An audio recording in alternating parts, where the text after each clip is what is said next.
அடுத்து என்னன்னு கேட்டால் மற்ற மக்களுக்கு உள்ளது இப்போ சேர்த்து விட்றான். இந்த ஆளுக்கு நிகரான துணிஞ்சு பொய் சொல்வது பிரபாகரன் சந்திப்பு, அதையும் நான் பிறகு சொல்கிறேன். அதிலே பொய் சொன்னால் அவர் வாயிலும் நிரூபித்து காட்டுவான். அப்போ பல பொய்களை சொல்கிறார். எப்படி இவர் ஒரு பேட்டியில் சொல்கிறார், சுவிட்சர்லாந்து நாடு இருக்குல்ல, அந்த நாட்டுக்கு வந்து இவர் கையெழுத்து ஒரு கடிதம் கொடுத்தா விசா கொடுத்துருவாங்க.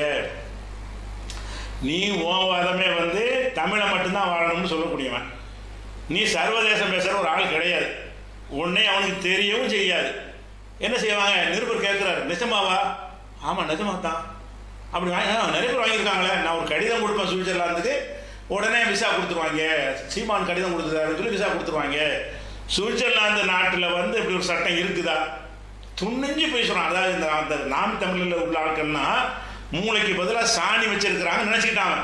அப்படி தான் இருக்கிறது. அதனால வாயில் வந்து இப்படி அடிக்கிறான், ஊய்க்கிறாங்க, சரி காட்டுறாங்க. அதுக்கு உண்மை என்ன தெரியுமா? இப்படி போட்ட உடனே ஒருத்தர் என்ன செய்யறன்னா மின்னஞ்சல் மூலமாக சுவிட்சர்லாந்து அரசாங்கத்துக்கு கடிதம் போடுறாரு, மெயில் அனுப்புறாரு.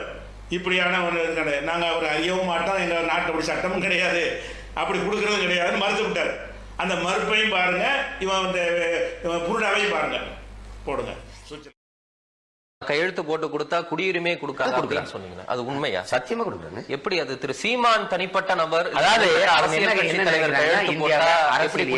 அரசியல் இயக்கங்கள் இருந்து மக்கள் பணி செஞ்சிருக்கிறாரு அப்படிங்கிறதுக்கு மதிச்சு கொடுக்குறாங்க, கொடுத்தானே இருக்கிறாங்க. அது எப்படி இன்னொரு நாட்டுல சாத்தியப்படும்? அது எனக்கு தெரியாது. என் பிள்ளைகள் கேட்கறாங்க, நான் கடிதம் கொடுக்குறேன். நீங்க கையெழுத்து கொடுத்து குடியுரிமை பெற்றவர்கள் இருக்கிறாங்கல்ல, இதுல என்ன பொய்? வேணா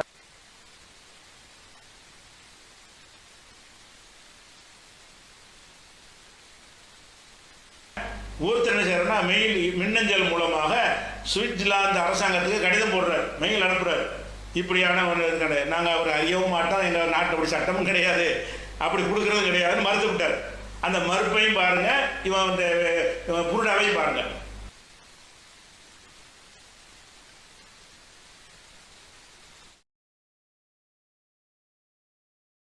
அப்போ சுவிட்சர்லாந்து விசா எதுக்குன்னு தெரியல. ஒருவேளை இந்த மாதிரி விசா கொடுக்க போறேன்னு சொல்லிட்டு 5 லட்சம் 10 லட்சம் வாங்கிட்டு கடிதம் கொடுத்து ஏமாத்துற கேட்குறாரா, எதுக்கும் தெரியல. அப்படிலாம் கிடையாது. எந்த நாட்டில் கொடுக்க மாட்டான். ஒருத்தன் கொடுத்து கடிதத்தை வச்சுக்கிட்டு விசா கொடுக்கவே மாட்டான். மோடி எழுதினா கூட கொடுக்க மாட்டான். அவனுக்கு ஒரு சட்டம் வச்சுருப்பாங்க, குடியுரிமை கொடுக்க சொல்லி. எல்லா நாடும் தான் இந்தியாவுக்கு சொன்னாங்க, கேட்கவா செஞ்சான். அவனுக்குன்னு ஒரு கொள்கை வச்சுருப்பாங்க, அரசியல் சாசன புஸ்தகத்தில் இருக்கும். அந்த விதிக்கு உட்பட்டு தான் யாருக்கு விசா கொடுப்பாங்களே தவிர சிபாரிசில் வந்து சில வேலை வேண்டாம் கொடுப்பாங்க.